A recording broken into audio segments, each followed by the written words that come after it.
É verdade, a cada 4 anos, as grandes potências usam as Olimpíadas para promover o seu soft power, para mostrar a sua superioridade para o resto do mundo. O Brasil não precisa usar as Olimpíadas para isso. Ele pode usar as Olimpíadas para aprender um princípio básico, que vale para o esporte como vale para a economia. É muito melhor um ambiente de liberdade, onde as pessoas possam prosperar e escolher investir na economia e no esporte, e que deste processo de liberdade saiam os grandes campeões, nacionais e mundiais.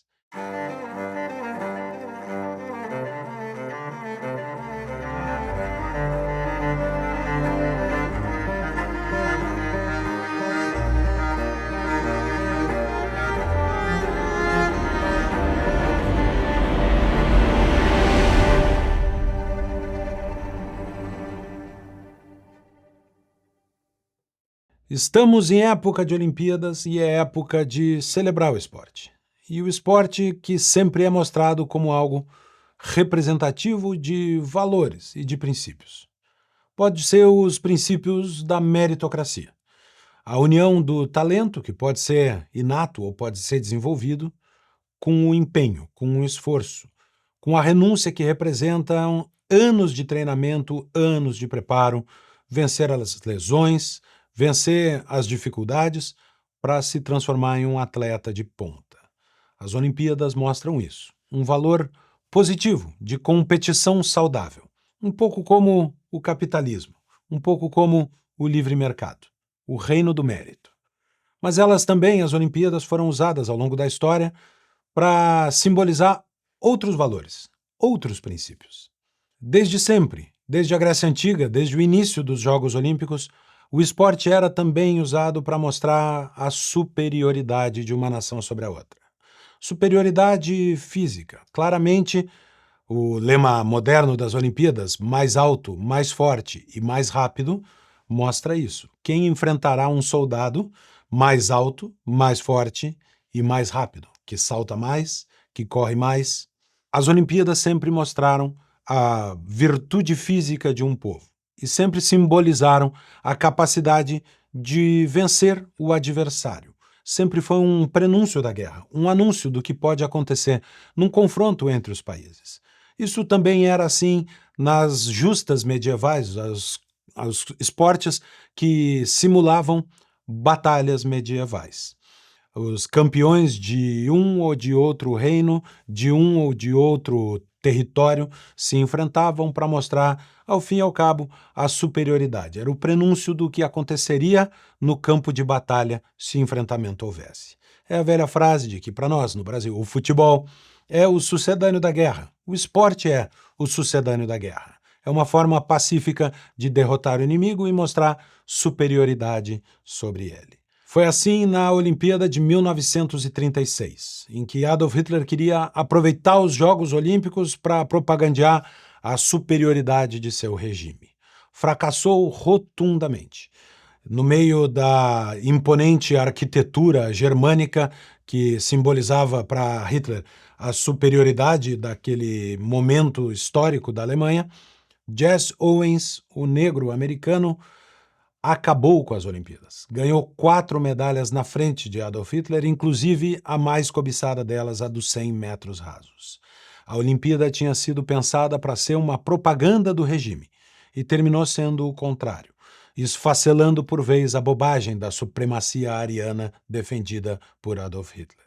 Depois daquela fatídica Olimpíada de Hitler, a Alemanha teve de novo em 72 uma Olimpíada em Munique, que serviria para apagar a imagem daquele passado nazista da Alemanha.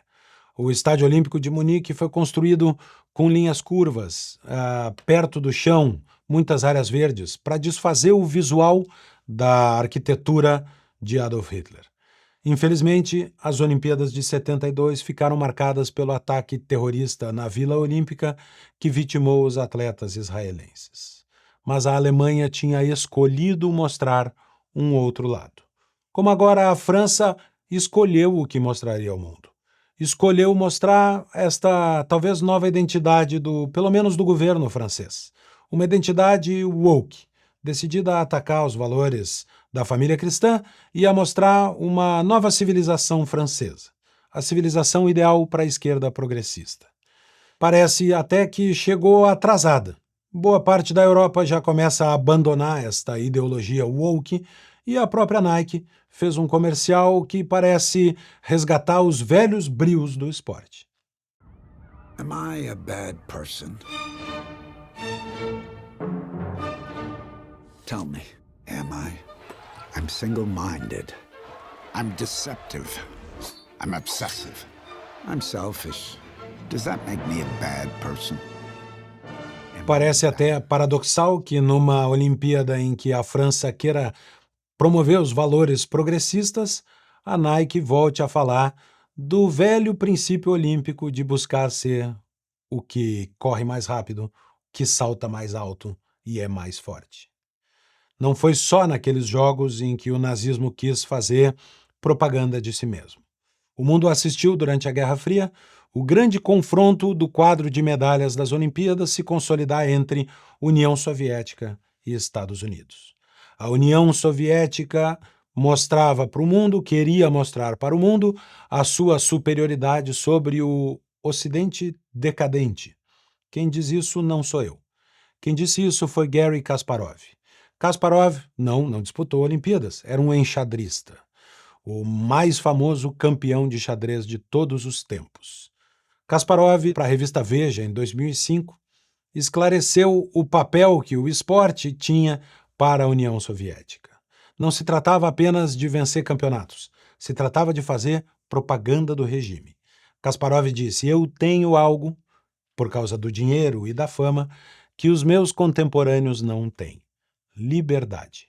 Kasparov podia circular pelo mundo, podia consumir o que os seus colegas soviéticos não podiam consumir. E ele incomodava o regime, porque não era comunista de coração. O comando do Partido Comunista preferia que Karpov tivesse ganho todos os campeonatos que Kasparov ganhou, mas não foi isso que aconteceu. E Kasparov disse: "Não, o xadrez nunca foi um esporte popular, é claro. Nunca foi algo capaz de mover as massas na União Soviética. Era simplesmente uma oportunidade para o regime tentar demonstrar a superioridade intelectual do homem soviético e demonstrar a decadência do Ocidente. O esporte, o palco do esporte, se tornava cada vez mais um palco de demonstração de poder, de superioridade da civilização, do Homo Soviéticos. Assim foi também com a maior campeã da história da ginástica, Nadia Comaneci, a primeira atleta a receber a nota 10 nos Jogos Olímpicos, a tal ponto de que não havia placas com a nota 10 para ser levantadas, elas iam até 9,9. E os jurados tiveram que levantar a nota 1 e a nota 00 para demonstrar o 10 de Nadia Comaneci. Não foi uma nota 10, foram 7. Nadia Comaneci foi criada dentro de centros de treinamento na Romênia, preparada para ser o símbolo da superioridade atlética do regime comunista.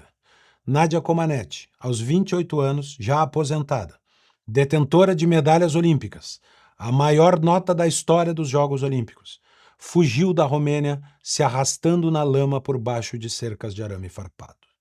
Qual é, portanto, a diferença entre as medalhas ganhas pelo mundo livre, pelo mundo ocidental, e as medalhas ganhas por regimes ditatoriais totalitários? Afinal de contas, alguém dirá se é verdade que o comunismo usava as Olimpíadas para fazer propaganda do modo de ser soviético, os Estados Unidos faziam a mesma coisa. Usavam as Olimpíadas para fazer propaganda do modo de vida capitalista americano. A diferença está numa piada que Ronald Reagan contava. Contava sobre um americano que ia entrevistar Yuri Gagarin, o primeiro astronauta que orbitou a Terra, russo, soviético. A primeira conquista do espaço foi soviética. Yuri Gagarin que disse: "A Terra é azul."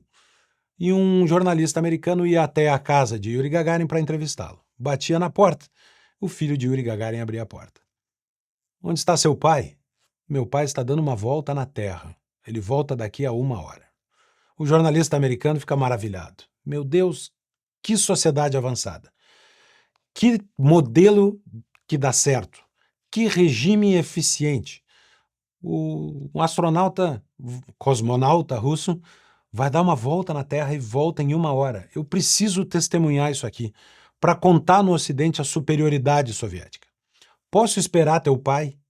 Ao que o menino responde, claro, entre, espere dentro de casa. E o jornalista pergunta, e a sua mãe onde está? Ah, minha mãe está na fila do pão. Ela vai levar 4 horas. Entre risadas, Reagan explicava a diferença fundamental.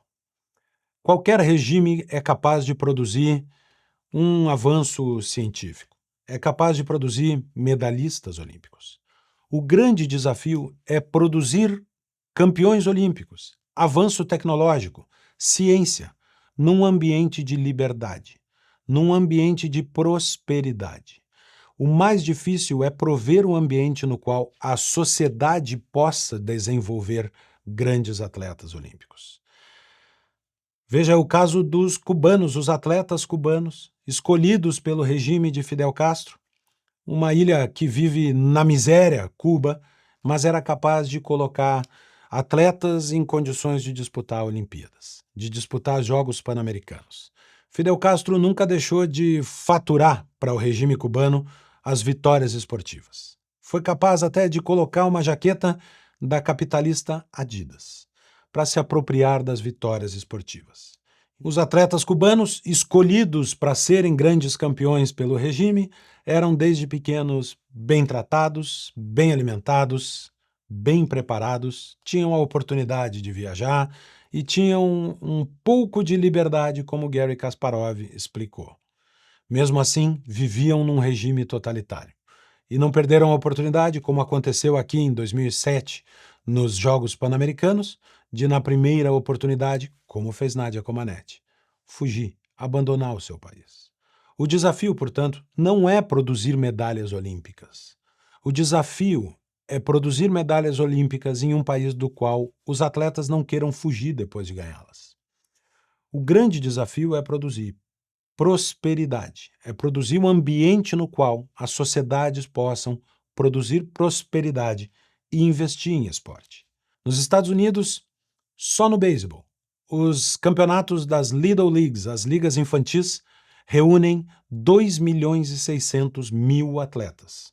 São mais de 180 mil times. Todos eles financiados por escolas, por comunidades, por empresas, sem dinheiro do governo para produzir novos atletas.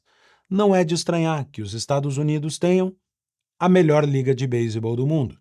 Não é de estranhar que nas escolas, nas universidades americanas, onde o esporte é praticado, dali saiam os grandes atletas olímpicos dos Estados Unidos. Um país próspero, com liberdade, é capaz de gerar oportunidades para que a sociedade invista no esporte e deste processo, neste ambiente, a meritocracia se aplique. E aí os melhores vão aparecendo.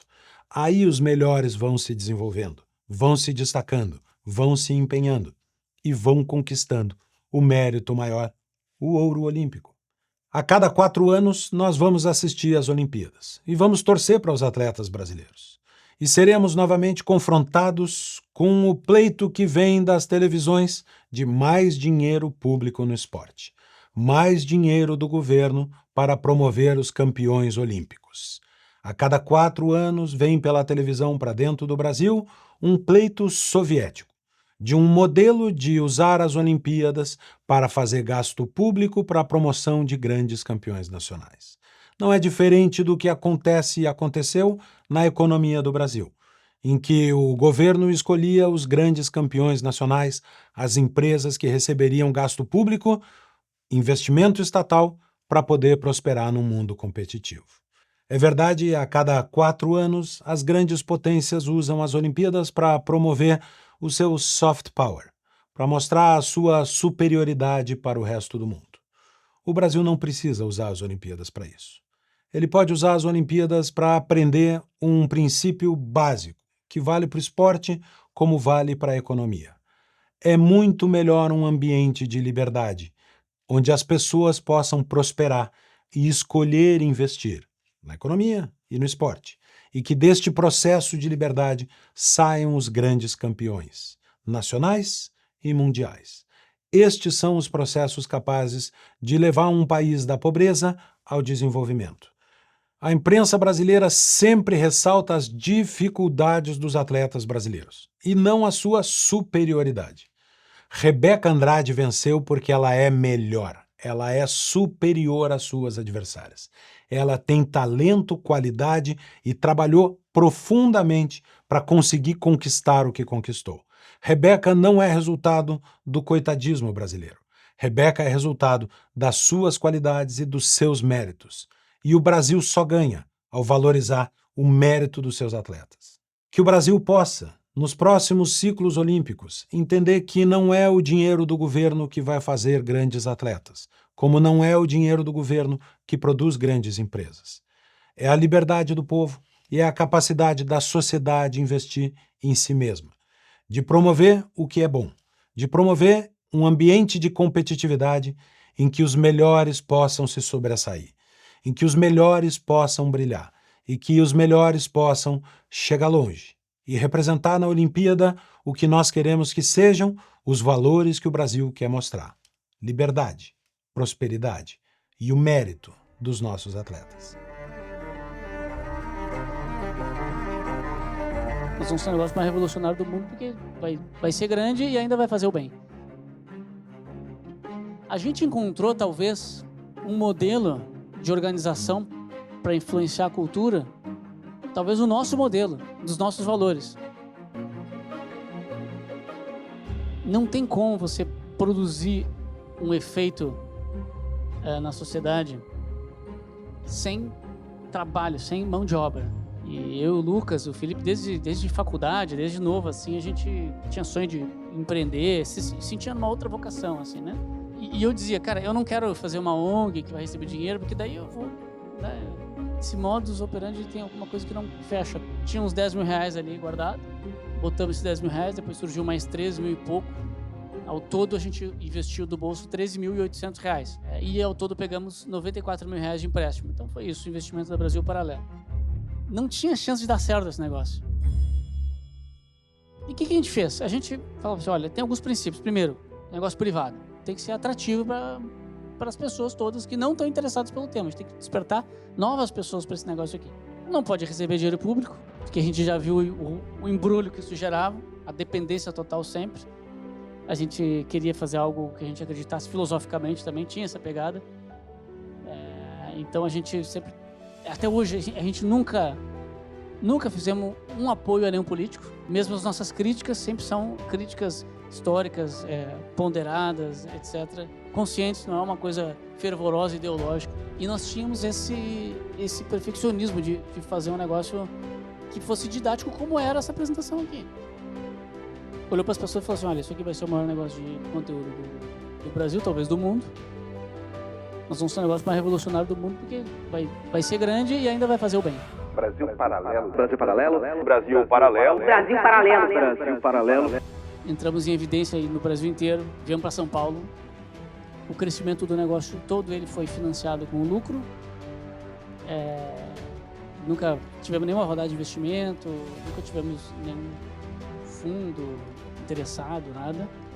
A nossa área de produção é muito eficiente, comparada ao mercado de audiovisual em geral, né? A gente faz aí 2, 3 meses, né? Você levanta um filme, às vezes gasta 200, 300 mil no máximo e geralmente algumas milhões de pessoas assistem. Produzimos mais documentário que qualquer produtora dessa que pegou dinheiro do Estado, sempre mais baratos, então sempre mais barato, sempre com muito mais audiência, sempre mais rápido e com conteúdo bom. A gente acredita que a educação através do entretenimento é um belo caminho.